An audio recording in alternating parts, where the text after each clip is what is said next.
Hey and welcome to Hank's True Barbecue. Today we're going to combine two of my favorites, Christmas ham and glögg.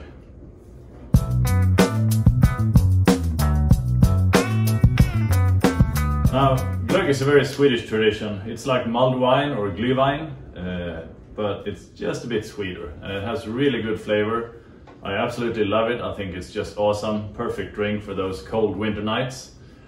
So I figured, we're gonna cook a ham, a Christmas ham. It's also very traditional in Sweden. I've cooked it many times, but then a couple of years ago I discovered, why not smoke it? And let me tell you, you haven't had good Christmas ham until you've tried smoked Christmas ham. So I figured, smoked ham and glögg, how can we put those two together? Well, of course, I'm gonna inject the glögg into the ham, just fill that thing up with flavor. Then we're gonna smoke it and try a little sample and see how it tastes like. I think it's gonna be awesome, so stick around. So here's the ham. This is what it looks like. I'm gonna remove this net. Don't want that when cooking it, so you can see what the ham looks like. This is a 2.3 kilo ham, which is just the right size. I think it doesn't matter much. I mean, the timing when it comes to cooking it depends not so much on total weight, but actual thickness. So if I had like a 4 kilo ham that was just the same thickness but longer, that would take the same time. And on top here we have this gorgeous subcutaneous fat that's going to taste real good, but I'm actually going to remove the skin because I want the fat but not that thin skin up here. So we're going to cut that off real quick, just a bit at a time. Yeah, and then we're going to apply a rub and we're going to inject it for flavor.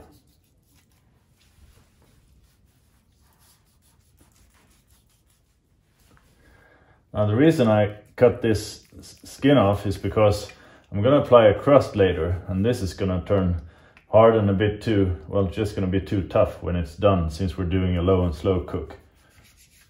So I want to apply a rub and we're going to apply a crust later. And for that reason I removed this, because I don't want that hard, tough surface underneath. But this soft fat's gonna taste really good, so I'm gonna leave a good, I think, ½ inch where it's thickest. But we're getting close to done on the trimming. This is real easy, which is good. I like easy cooks. Starting to look real nice.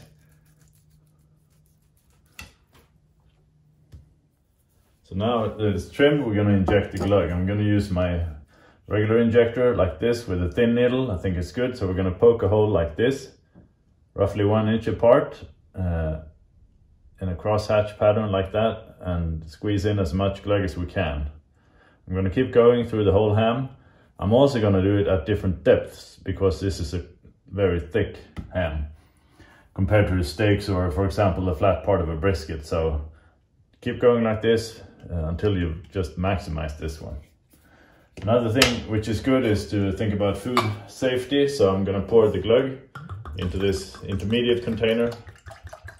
The simple reason is I don't want to dip this meat contaminated needle into the bottle, of course. So I'm just use an intermediate container, transfer the glögg into the ham. Real easy. May seem obvious, but might as well mention it. So here we go.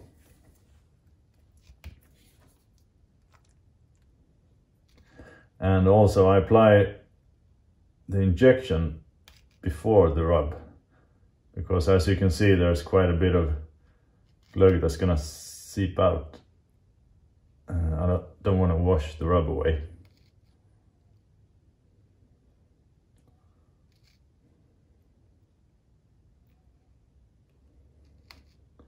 So what type of ham should you use? This one is brined, store brined. That's good, because that means it's been in a saline solution, so I'm not going to apply a dry brine or anything. This is just ready to go. The one thing you don't want to buy is a pre-cooked one. It should still be raw, but just with salt applied. All right, gonna get some more glögg into this one.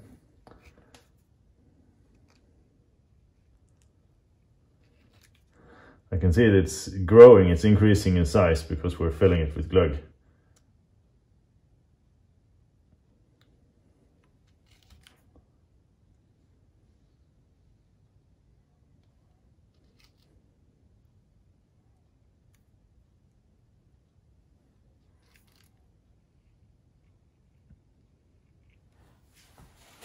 Now that it's injected, we're gonna apply the rub. I'm just gonna wipe off the surface real easy, like that. I'm gonna use my own brand, Hank's KC Royale, but get any favorite pork rub you have, apply it.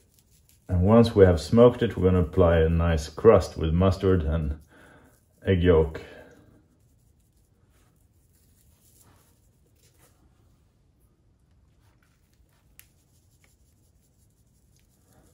Now, once you have injected any type of meat, handle it carefully, because this is kind of like a balloon, so don't want to squeeze it to squeeze out all the liquid.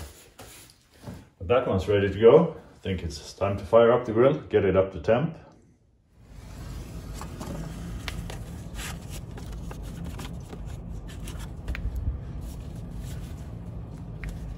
So I have the grill loaded up with charcoal made from ash wood, which is really nice. I like it because it's good, it's consistent sized chunks.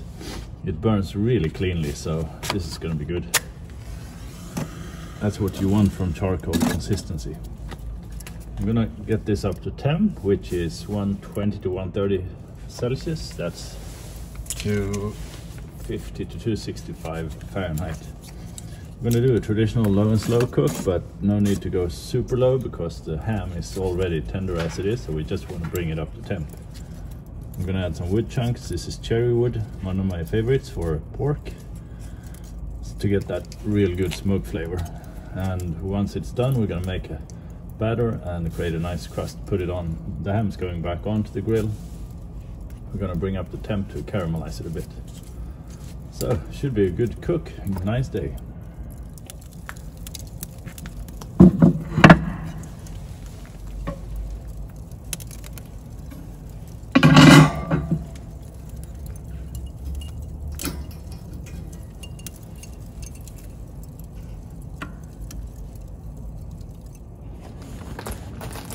So we're up to temp, just gonna get some wood chunks in.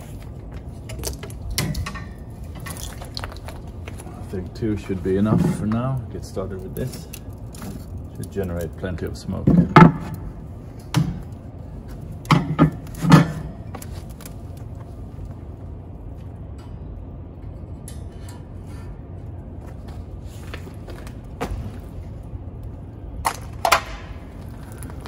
Let's get the ham in there. Nice one.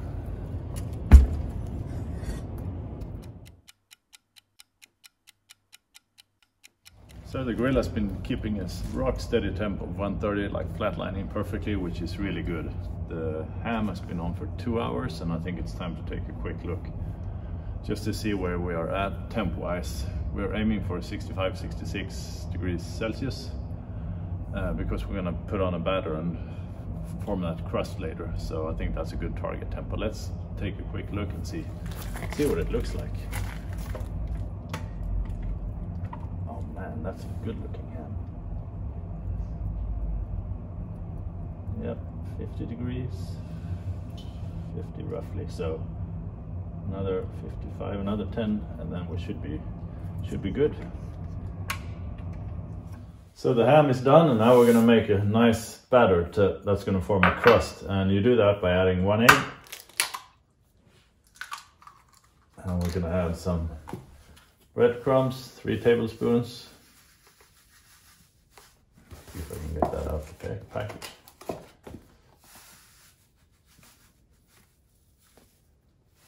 That's almost 1. It's messing with me. Let's see. 2 and 3. And we're gonna add some Dijon mustard, also 3 tablespoons. 1, 2, and 3. That's gonna be good. And now we're simply gonna stir this up, create a nice batter. That's gonna be form a nice crust on the ham on the grill. So we're going to raise the temp soon in the grill to get this to dry up and form a nice bark, a real tasty bark. Now, in order to get that crust formed, we're going to bump up temps quite a bit. So I'm gonna increase to 400 degrees Fahrenheit or 200 Celsius. So I'm opening, so all these cat eyes are open. I'm gonna see how much of a change that makes. Perhaps I'm gonna have to open it just a bit more, but I'll start with this, bring it up and see what happens. So the ham was done, I brought it in. This is what it looks like. Really good, looks tasty already, but now it's time to apply this batter. That's gonna form a nice crust. So it's gonna go back onto the grill for another 15 minutes to dry this one up to make it real nice. Tasty bark.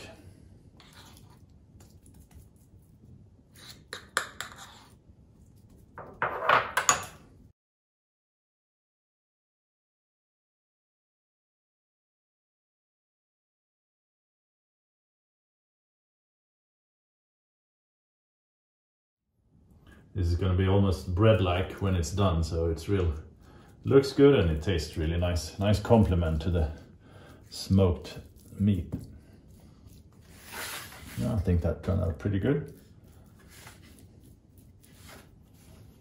Just gonna even it out just a bit more.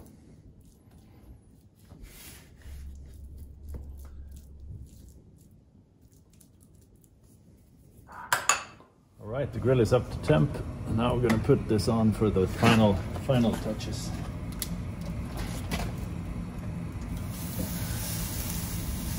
Oh, that's gonna be good.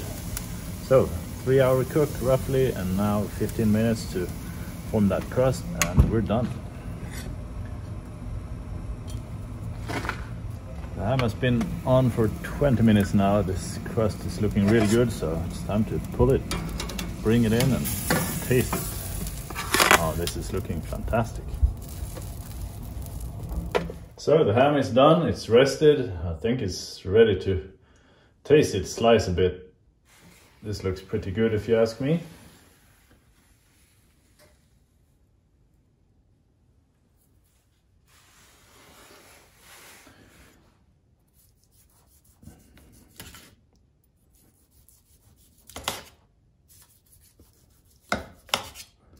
Oh, this is a good looking ham.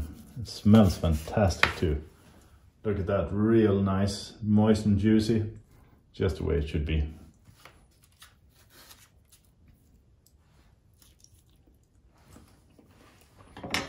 Oh, the flavor is excellent. To me, this is a perfect ham, really good.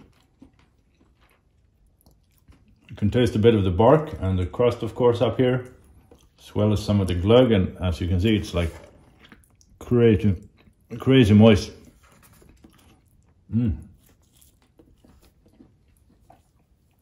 Another success cook, definitely. The thing is with ham is it's quite easy. As you could see, there's not much trimming. I think adding this batter to form a nice crust adds not only looks but good taste. So that was a nice cook.